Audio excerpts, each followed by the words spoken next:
Probably just take a quick look at the fireplace. Again, it repeats the similar themes that we've seen all out around the house, but with a different twist, as in every room. You have the beautiful carvings, again, with the four-petaled foil design. You have a green tile. This tile isn't as highly glazed, and the colors are more muted than in the other fireplaces, but they complement the wood beautifully. Again, you have the cast iron box. This has tulips, and they go around the frame. On the inside, which is a little bit difficult to see, is actually the same floral pattern but miniature that we saw in the library downstairs, that sort of daisy look. So same variation on the general theme. We're in the room now that's on the opposite side of the second floor landing, and this room is one that we've kind of taken to interpreting as Mrs. Roberts' room. It's a reasonable assumption. Yeah. A couple of reasons. First of all, there are several things in the room that make it feel more feminine, I think.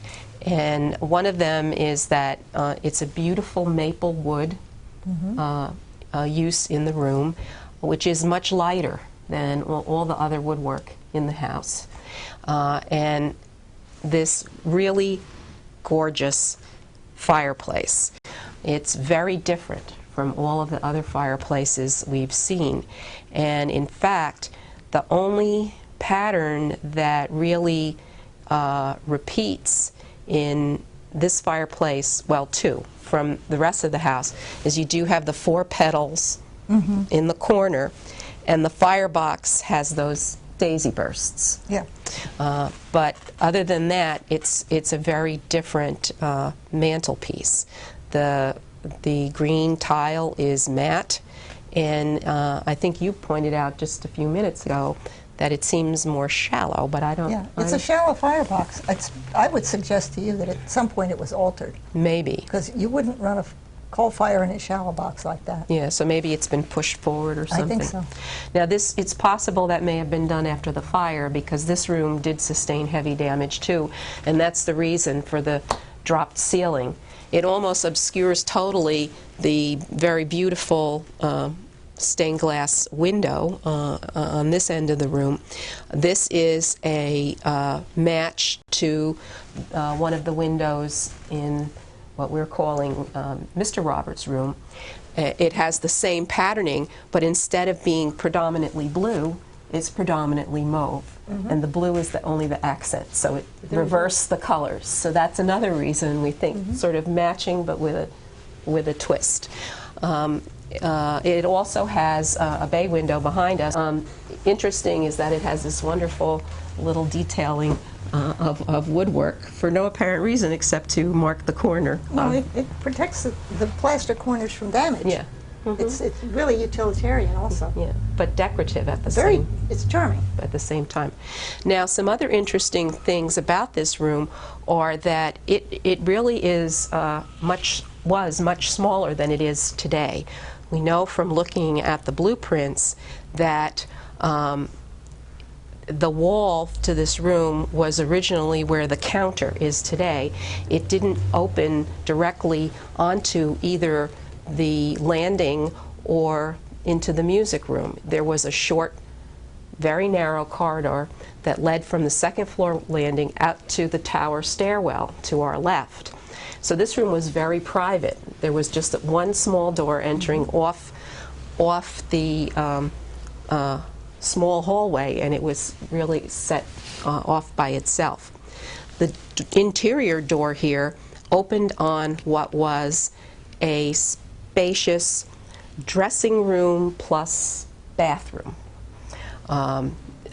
It was connected to this room and self-contained, and we know there was a washstand there which had running water.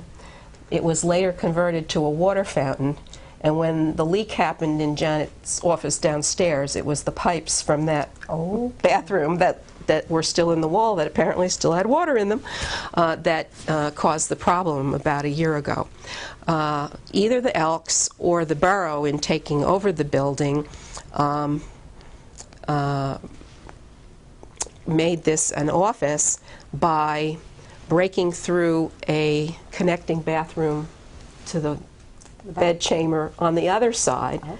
And so now it's a reasonable sized office, but it would have been either a private dressing room or maybe the room for the lady's maid, if she had a lady's maid. Mrs. Lance may have had her own. She may well have. Yeah, and her own little private wash-up area. So again, it just seems like, you know, it was sort of a self-contained, more private room, and maybe for, you know, a lady's purpose. So this is the music room, which is one of the signature and unique features of Borough Hall. And as Jessie, you mentioned before, this is the room where the ceiling really suffered very bad damage, and so it's a very modern dropped ceiling. But you mentioned that major efforts were made to preserve the windows. You want to talk about that a little The bit? stained glass window was so beautiful, and everybody wanted to save the window even though the ceiling had been lost. So they created this little box to house it, and even though they had to completely alter the ceiling.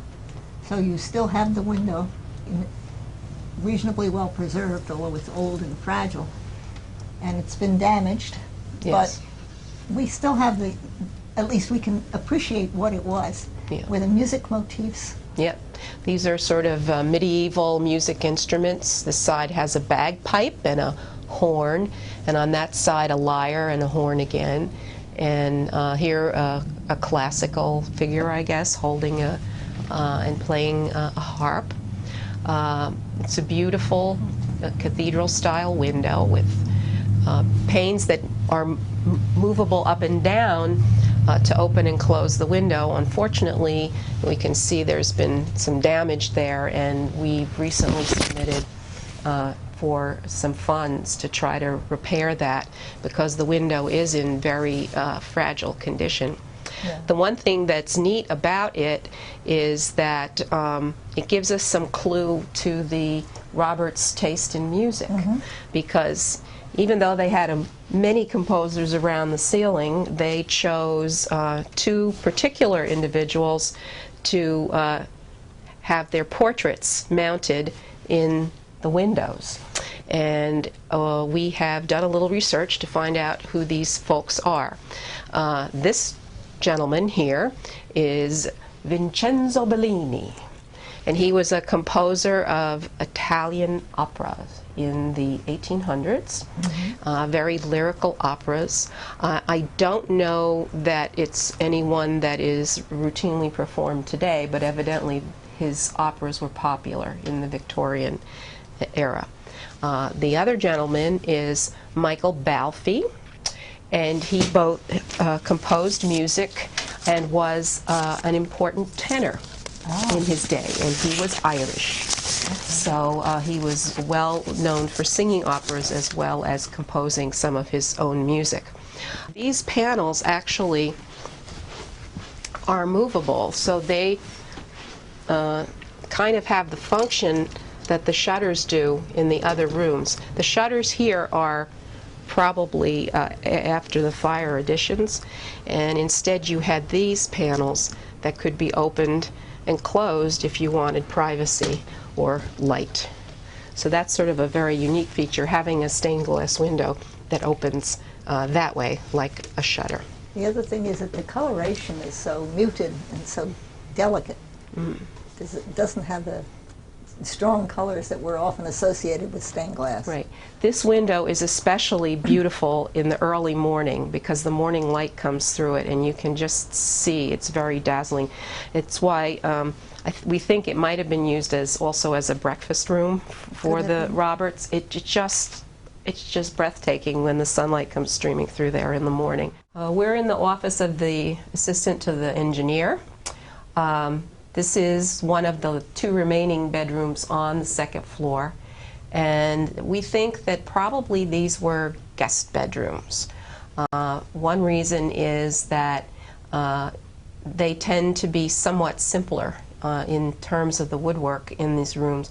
In this room, the windows behind me have much simpler framing, and the woodwork is plainer underneath the windows. However, you still have a very beautiful use of woodwork in the fireplace, the closet door, and the entry door. Jessie, you want to talk about the fireplace? Yeah, well, here we have those motifs that we've seen all along. We have the Moorish arch, but tall and narrow. We have the quatrefoil with the 4 leaves. Here the tile is different altogether. Again, it's a dark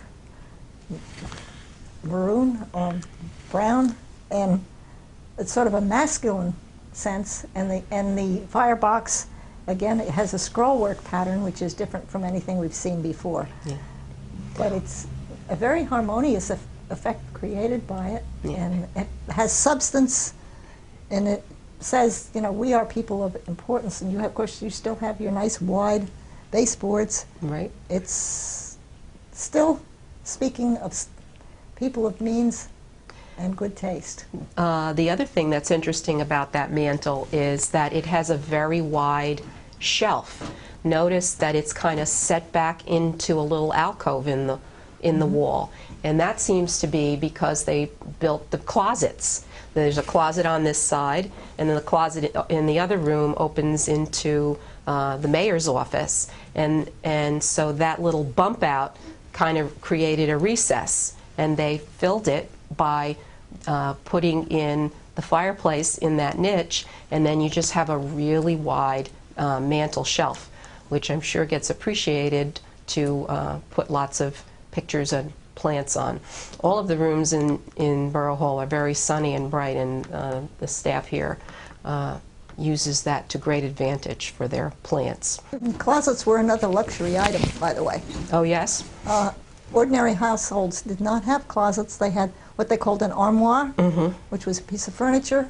And if you really didn't have much money, you just had some pegs on the wall, because you didn't have a lot of clothing. You had your Sunday best and maybe one other besides what you wore, and you didn't invest much money in clothing. That was a luxury item. It was difficult to keep, too, because if you were wearing natural fabrics, wool doesn't lend itself to being kept long, and